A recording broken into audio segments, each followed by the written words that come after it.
KPM.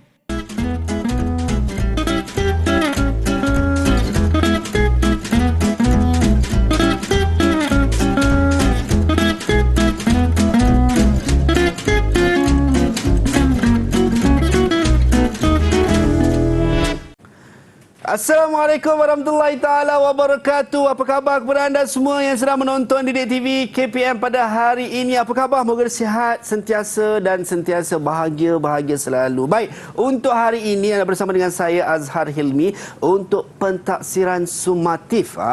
Jadi kita akan berkongsi bersama dengan tetamu istimewa kita pada hari ini. Tapi siapakah insan istimewa ataupun tetamu istimewa kita pada hari ini? Jom kita saksikan dulu profil beliau.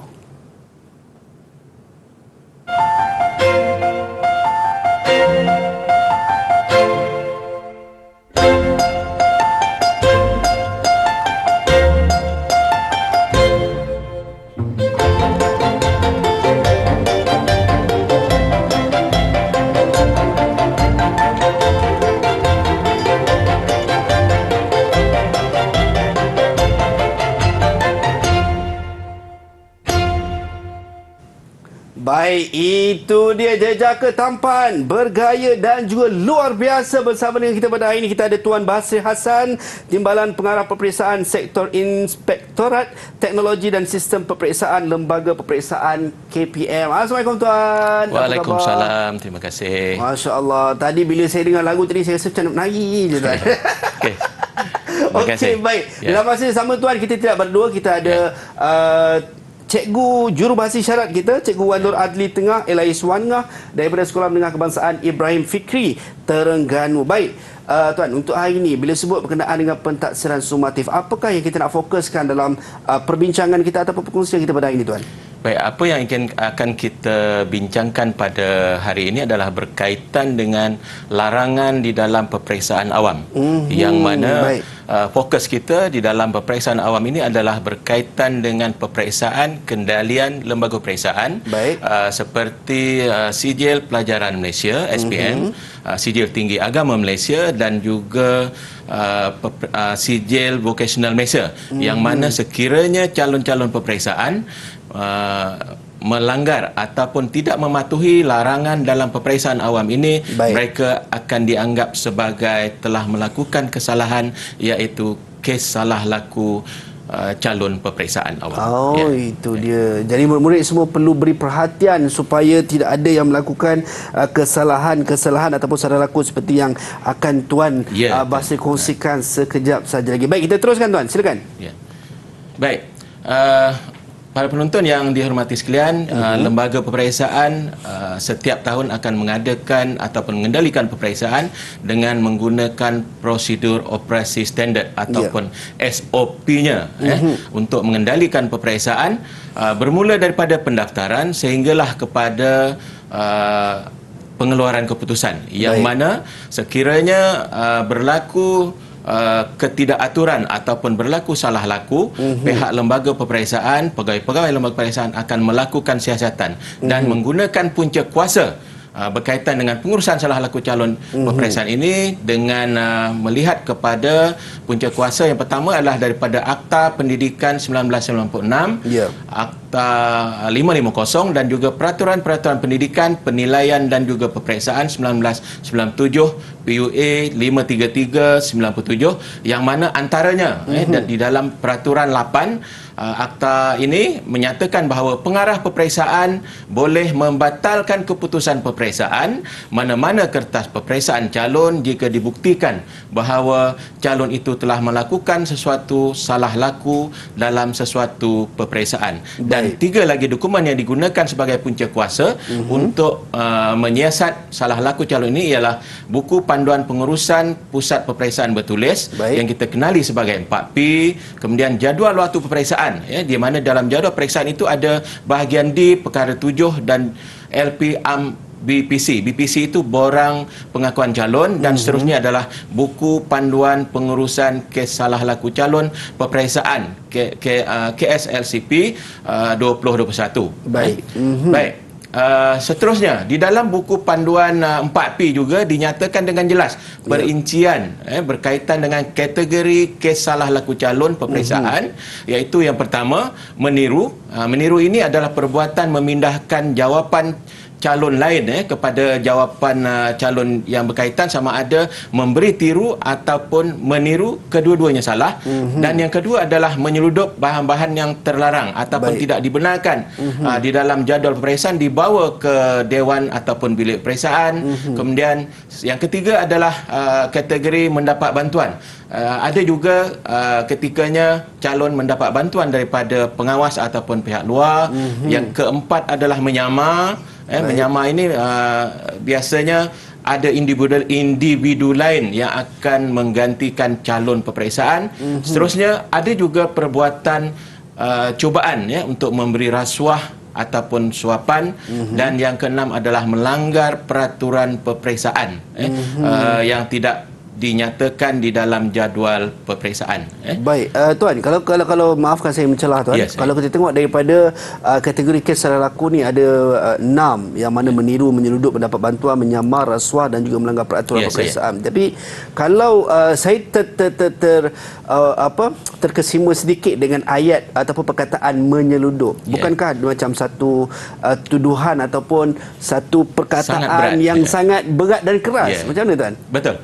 Baik, perkataan menyeludup ini sebenarnya memang dianggap sebagai berat, tetapi untuk makluman di dalam PUA 53397 pada tahun 1997 lagi telah dinyatakan bahawa di dalam tafsiran salah laku calon itu, salah laku merujuk kepada menipu, menyamar, dan perkataan menyeludup itu ada dinyatakan. Menyeludup apa-apa yang tidak dibenarkan atau apa-apa salah laku yang disifatkan sebagai suatu salah laku serius oleh lembaga peperiksaan. Jadi itu dianggap sebagai menyeludup. Baik, kita lihat kepada trend 3 tahun kesalahan kes salah laku calon peperiksaan. Kalau kita lihat tadi pada 6 kategori tadi, apa yang perlu kita lihat dekat sini ialah menyeludup telefon bimbit ataupun peranti pintar yang lain. 2019 yang dalam kurungan itu adalah jumlah calon 8 orang, tetapi pada tahun 2021 telah meningkat kepada 32. Jadi perkara ini sangat serius bagi lembaga peperiksaan dan perlu diambil perhatian oleh petugas-petugas peperiksaan. Dan bagi meniru, kalau kita lihat dekat situ pada 2019 93 calon yang terlibat, tetapi pada tahun 2021 hanya ada 4 orang. Dekat sini kita menunjukkan bahawa para petugas pengawasan, para petugas pengawas peperiksaan kita mempunyai integriti yang semakin tinggi. Jadi kalau kita kongsikan dekat sini, ini adalah contoh-contoh bagi berkaitan dengan bahan-bahan yang diseludup oleh calon ke Dewan Peperiksaan. Contohnya ialah telefon bimbit dan juga nota-nota yang ditulis di pelbagai medium, misalnya pada mas pelitup muka, pada pergelangan tangan, pada kuku, dan juga diseludup juga nota-nota kecil. Baik, itu dia, Tuan. Bila saya tengok sekarang ni zaman teknologi, jadi kalau dulu meniru hanya menggunakan kertas, sekarang ni dengan jam pun dah boleh simpan nota-nota, Tuan. Ya, betul.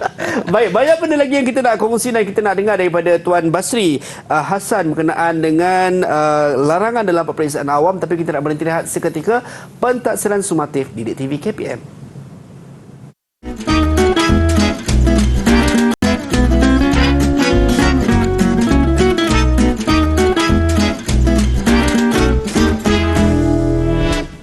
Jangan sesekali meniru, menyeludup dalam peperiksaan awam. Itu yang sedang kita bincangkan dalam pentaksiran sumatif, larangan dalam peperiksaan awam, yang mana kita bersama dengan tetamu istimewa kita, Tuan Basri Hassan, Timbalan Pengarah Peperiksaan Sektor Inspektorat Teknologi dan Sistem Peperiksaan Lembaga Peperiksaan KPM, dan jurubahasa isyarat kita Cikgu Wan Nur Adli Tengah Elais Wangah daripada SMK Ibrahim Fikri, Terengganu. Baik, Tuan, kita nak teruskan. Tadi orang kata apa, kita dah tahu berkenaan dengan bagaimana apa yang perlu dan juga tidak perlu bagi seseorang murid dalam peperiksaan awam. Jadi untuk seterusnya, Tuan, silakan. Baik, terima kasih. Baik, seterusnya di dalam buku 4P yang telah pun kita sebut tadi, ada dinyatakan fungsi dan juga tanggungjawab personel ataupun petugas peperiksaan. Ya. Dekat situ ada dinyatakan 7 petugas, yang mana 7 petugas ini peranannya adalah membantu lembaga peperiksaan untuk mengendalikan peperiksaan keseluruhannya dan juga membantu lembaga untuk mencegah mencegah kes salah laku daripada berleluasa. Jadi orang kata mencegah lebih baik daripada mengubati. Jadi tetapi dekat sini saya hanya akan fokus kepada 3 saja, iaitu kepada pengetua, ketua pengawas dan juga guru petugas di dalam membantu lembaga peperiksaan untuk mencegah berlakunya kes salah laku calon. Jadi kita lihat kepada yang pertama, peranan pengetua ataupun guru besar. Jadi dekat sini pencegahan itu mestilah bermula daripada sekolah, iaitu peranan pengetua itu sendiri. Yang mana di dalam buku 4P, iaitu pada G 2.5.2G, pengetua seharusnya melantik guru bertugas harian dan membekalkan jadual yang lengkap guru bertugas ini kepada ketua pengawas. Yang mana guru bertugas ini perlu berada di luar bilik peperiksaan atau dewan peperiksaan 30 minit sebelum peperiksaan bermula. Jadi ini ada sebabnya nanti. Kemudian H, ketua ataupun pengetua perlu memberi taklimat keselamatan, peraturan peperiksaan, arahan dan amaran tadi di dewan bilik peperiksaan kepada guru bertugas dan juga kepada calon. Kemudian perlu memastikan calon mematuhi arahan yang berkenaan. Dan seterusnya ialah pengetua juga perlu memastikan guru bertugas, dekat sini penting, memastikan guru bertugas untuk mengumpulkan semua bahan dan peralatan yang dilarang daripada dibawa masuk oleh calon ke dalam bilik peperiksaan. Jadi ini adalah peranan pengetua. Kemudian yang terakhir, memastikan calon menandatangani borang pengakuan calon ataupun BPC pada jadual waktu peperiksaan selepas menerima taklimat. Lepas terima taklimat, calon-calon ini akan menandatangani. Jadi saya berikan contoh dekat sini. Borang yang berkenaan, dalam borang berkenaan ada 2 bahagian. Bahagian pertama yang di bahagian atas itu adalah amaran peperiksaan ataupun pentaksiran, yang mana semua calon yang terlibat mesti membaca. Seboleh-bolehnya, kalau bolehlah, pengetua itu buat perhimpunan dan para pelajar ini akan membaca bersama-sama berkaitan dengan amaran dan juga arahan-arahan dan juga larangan tadi. Dan seterusnya, apabila mereka telah pun membaca, mereka perlu mengisi borang yang berkenaan dan juga menandatangani sebagai bukti bahawa mereka telah pun mengetahui arahan dan juga larangan-larangan. Dan borang ini perlu disimpan selama 6 bulan oleh pihak sekolah. Baik, yang berikut adalah guru bertugas yang disebut, yang dilantik oleh pengetua tadi. Apakah peranan mereka bagi mencegah berlakunya kes salah laku tadi? Yang pertama, dekat sini dalam 2.102B, peranan guru bertugas ini adalah memastikan calon tidak membawa masuk perkara-perkara yang dinyatakan pada penyataan larangan di dewan dan juga bilik peperiksaan. Jadi mereka ini perlu memastikan, berat tu, memastikan. Dan yang kedua adalah memberi taklimat, arahan dan amaran di dewan bilik peperiksaan kepada calon setiap kali sebelum masuk ke dewan peperiksaan. Bermakna pada hari peperiksaan, katalah peperiksaan itu bermula pada pukul 8, setengah jam sebelum itu, iaitu pada pukul 7.30, misalnya guru petugas ini perlu memberi taklimat berkaitan dengan arahan dan amaran tadi. Dan seterusnya adalah memastikan calon mematuhi arahan taklimat keselamatan mengenai peraturan peperiksaan, arahan, amaran di Dewan Bilik Peperiksaan. Dan yang kelima, ini sangat penting, di mana guru petugas ini perlu memastikan semua bahan dan peralatan yang dilarang hendaklah dikumpul. Katakanlah ada calon-calon tadi terbawa, semasa nak masuk, semasa nak beratur ke dewan, mereka perlu menyerahkan contoh telefon bimbit, serahkan kepada guru bertugas tadi, dikumpul di setiap kali sebelum calon masuk ke dewan ataupun bilik peperiksaan. Baik, cikgu. Baik, seterusnya kita lihat peranan ketua pengawas. Kalau kita lihat dekat sini, fungsi 2.71 di dalam buku 4P kita, pengurusan fungsi bagi ketua pengawas adalah mengurus dan mengendali peperiksaan bertulis di pusat peperiksaan mengikut arahan keselamatan dan prosedur operasi standard yang ditetapkan oleh lembaga peperiksaan. Jadi peranan mereka adalah untuk menguruskan peperiksaan, bukan nak menggeledah ataupun mencari bahan-bahan terlarang pada badan calon. Jadi peranan itu sebenarnya adalah peranan guru bertugas. Baik, yang kedua, berkaitan dengan tanggungjawab tadi, 2.72, ketua pengawas perlu memberi peringatan kepada calon. Jadi 15 minit pertama sebelum peperiksaan bermula, sepatutnya ketua pengawas perlu memberikan peringatan sekali lagi. Kalau ada calon-calon terbawa, serahkan kepada pengawas yang paling hampir pada mereka. Dan yang ketiga, J, memastikan pengawas bertugas dengan berintegriti. Jadi sentiasa ingatkan petugas-petugas, pengawas-pengawas kita mempunyai integriti yang tinggi supaya tidak membantu calon menjawab soalan peperiksaan dan seterusnya. Sekiranya berlaku kes salah laku ini, ketua pengawas ini perlu melaporkan di dalam kepada pihak yang berkaitan, contohnya penyelidik kawasan. Dan pihak sekolah juga diminta untuk mempamerkan poster amaran dan larangan. Kat situ kita tertinggal. Mempamerkan poster amaran dan larangan peperiksaan di kawasan yang strategik di sekolah supaya boleh dilihat, dibaca oleh calon-calon peperiksaan mereka sebelum mereka masuk ke dalam Dewan Peperiksaan. Jadi kita lihat seterusnya. Untuk makluman, setiap tahun lembaga peperiksaan akan mengadakan taklimat kepada petugas-petugas peperiksaan, kepada ketua pengawas, kepada pengawas dengan bantuan sektor pentaksiran dan juga peperiksaan Jabatan Pendidikan Negeri. Dekat sini kami memberi penekanan kepada modul pengawasan yang kita sebut sebagai ERA, ERA. Jadi apa yang dimasukkan sebagai ERA yang pertama ialah berkaitan dengan environment. Jadi ketua pengawas dan juga pengawas perlu memastikan tidak wujud persekitaran yang membolehkan calon-calon ini melakukan kes salah laku. Jadi sebab apabila calon berada di Dewan Peperiksaan, bilik peperiksaan, dalam kepala mereka ada 3C. Ada 3C, iaitu choice, chance dan juga copy. Yang mana sekiranya calon itu tidak bersedia, tidak bersedia untuk mengambil peperiksaan, biasanya mereka ada dua pilihan saja. Yang pertama, tak boleh jawab. Yang kedua ialah meniru. Kalau mereka ada membawa bahan-bahan yang terlarang tadi, mereka akan melihat peluang. Kalau ketua pengawas atau pengawas tadi mewujudkan suasana ataupun persekitaran untuk mereka meniru, mereka akan ambil pilihan meniru. Mereka akan copy. Bagi yang kedua, era yang kedua ialah react ataupun reaksi.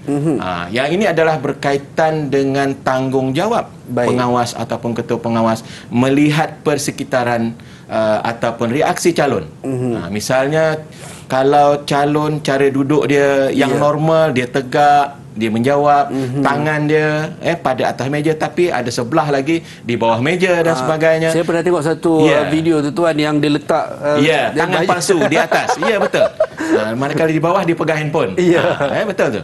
Jadi dekat sini pengawas kita mesti peka dengan reaksi kepada situasi dan juga reaksi daripada calon kita. Dan sekiranya yang ketiga, acknowledgement, iaitu pemakluman sekiranya berlaku salah laku, bermakna ketua pengawas tadi perlu membuat laporan mengisi borang LPM AM 30 dan juga 31. Jadi sekiranya berlaku salah laku, ini adalah antara perkara yang perlu dilaksanakan oleh ketua pengawas ataupun pengawas.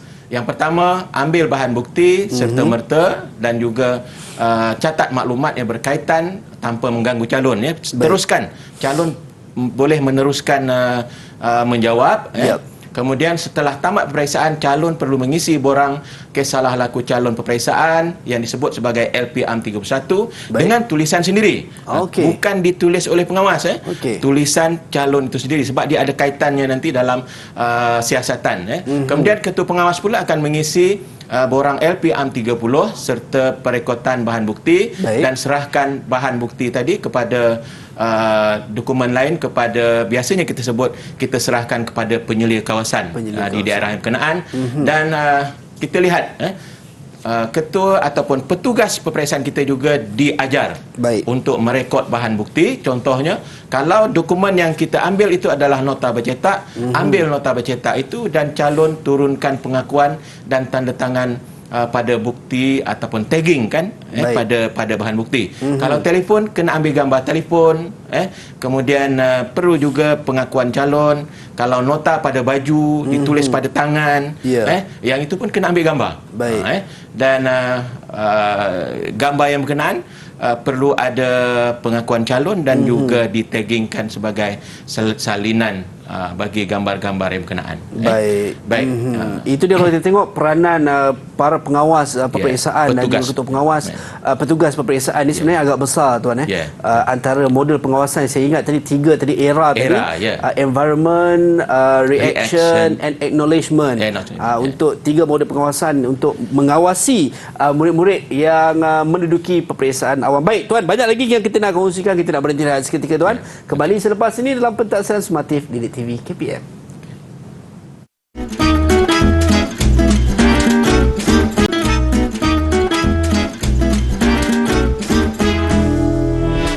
Pentaksaan Sumatif Didik TV KPM bersama dengan saya Azhar Hilmi dan tetamu istimewa kita pada hari ini, Tuan Basri Hassan, Timbalan Pengarah Peperiksaan Sektor Inspektorat Teknologi dan Sistem Peperiksaan Lembaga Peperiksaan KPM, beserta dengan jurubahasa isyarat kita Cikgu Wan Nur Adli Tengah Elias Wan Ngah daripada SMK Ibrahim Fikri, Terengganu. Baik, Tuan, tadi kita dengar berkenaan dengan bagaimana larangan-larangan dalam peperiksaan awam untuk murid-murid yang kalau kita tengok, kalau dulu meniru hanya menggunakan kertas, sekarang ni dah lebih ke depan, ada yang gunakan jam tangan lah, macam-macam. Jadi kalau untuk mereka-mereka yang didapati bersalah ataupun terlibat dalam kes salah laku sebegini, adakah calon-calon peperiksaan ini akan terus dihukum pada ketika itu juga atau macam mana, Tuan? Okey. Baik, terima kasih. Baik, bagi calon-calon yang telah pun didapati melakukan kesalahan, kes salah laku calon peperiksaan di tempat peperiksaan, kita tidak akan menghukum mereka secara langsung. Jadi lembaga peperiksaan ada SOP-nya, ada prosedur operasi standardnya, yang mana siasatan akan dilakukan oleh pegawai lembaga peperiksaan yang telah pun dilatih. Pegawai penyiasat ini sebenarnya telah pun dilatih di Institut Latihan Kehakiman, Institut Latihan Kehakiman, di mana mereka diajar untuk menyiasat, khususnya bagi penyiasatan kes salah laku ini. Yang mana apabila lembaga peperiksaan menerima aduan, aduan ini biasanya diterima daripada ketua pengawas, daripada awam pun ada, dan juga daripada pemeriksa. Misalnya apabila pemeriksa memeriksa calon, satu pusat sama saja jawapan. Jadi dekat situ kemungkinan ada berlaku kes salah laku dekat situ, dan pihak lembaga akan mengambil inisiatif untuk menerima laporan, dan seterusnya langkah yang berikutnya adalah lembaga peperiksaan akan membuka fail. Dan kita akan melantik penyiasat, dan kita akan buat pre-counsel, melihat bahan bukti. Sekiranya bukti mencukupi, kita akan melakukan siasatan. Pegawai yang telah dilantik tadi akan melakukan siasatan, dan siasatan ini adalah menyeluruh. Bukan saja menyiasat kepada calon, tetapi juga kita akan memanggil petugas, misalnya ketua pengawas, pengawas, dan juga mungkin ada pihak-pihak lain yang berkaitan yang boleh dipanggil untuk siasatan ini, dan kita akan mengumpulkan bukti bagi menyediakan satu laporan yang lengkap. Jadi selepas kita mendapat laporan yang lengkap, kita akan bermesyuarat lagi di peringkat sektor, iaitu sektor saya, sektor inspektorat teknologi dan juga sistem periksaan, yang mana kita akan adakan pre-counsel. Di peringkat sektor kita akan menganalisis, kita akan bandingkan, kita akan nilai laporan, bahan bukti dan dokumen-dokumen yang telah pun dikumpulkan semasa siasatan, dan seterusnya.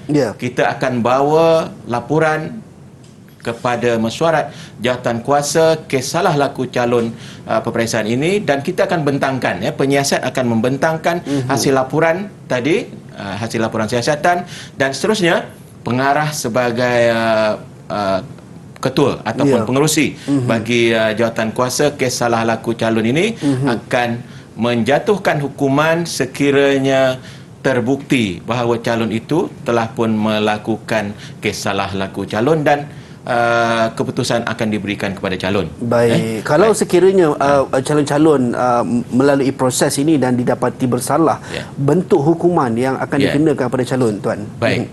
Kita lihat kepada slide yang berikutnya. Ini adalah hukuman yang akan dijatuhkan kepada calon-calon yang didapati melakukan suatu salah laku yang terbukti di dalam PUA, dalam peraturan peperiksaan, penilaian dan juga peperiksaan 1997, Akta 533/97. Ada 3 hukuman yang dinyatakan di dalam akta itu, iaitu yang pertama adalah batal keputusan kertas peperiksaan calon jika dibuktikan bahawa calon itu telah melakukan suatu salah laku. Contoh, bahasa Melayu contoh. Didapati beliau ataupun calon ini meniru, makna yang dibatalkan hanya bahasa Melayu saja. Tetapi kesannya sebab bahasa Melayu adalah wajib lulus, maka calon ini tidak mendapat sijil, dia hanya dapat penyataan. Kecuali dia mengambil semula, kemudian lulus, baru dia akan mendapat sijil. Baik, yang kedua, yang tadi dibatal mata pelajaran, sekarang ini boleh juga isytihar sesuatu peperiksaan yang dikendalikan di suatu pusat peperiksaan sebagai terbatal sekiranya berlaku salah laku yang meluas di pusat peperiksaan itu. Maksudnya dekat sini, kalau di pusat itu ada 200 calon dan kita mendapati ada salah laku yang berleluasa melibatkan keseluruhan calon, satu pusat akan dibatalkan. Yang sama ada batal mata pelajaran ataupun keseluruhan mata pelajaran yang berkenaan. Itu yang kedua. Baik, yang ketiga, kemungkinan calon juga akan digantung keputusan. Makna keputusan itu tidak muktamad, digantung dahulu sementara menunggu selesainya penyiasatan. Mungkin di dalam mesyuarat jawatankuasa salah laku, pengerusi atau pengarah tidak berpuas hati dengan bukti yang dikumpul, bermakna biasanya pengarah akan menggantung dahulu keputusan, dan sehingga dalam tempoh 6 bulan mesti ada keputusan. Kita tidak akan gantung seumur hidup. Dalam tempoh 6 bulan akan diberikan jawapan ataupun keputusannya. Dan yang keempat, sekat daripada menduduki peperiksaan selama setahun bagi kes salah laku menyamar ataupun rasuah. Kalau menyamar ini kita akan sekat daripada menduduki peperiksaan selama 1 tahun. Jadi kalau kita lihat untuk tindakan ataupun salah laku di dalam peperiksaan ini, hukuman-hukuman yang diberikan oleh lembaga peperiksaan bukan sesuatu yang zalim. Yang ini adalah untuk keadilan.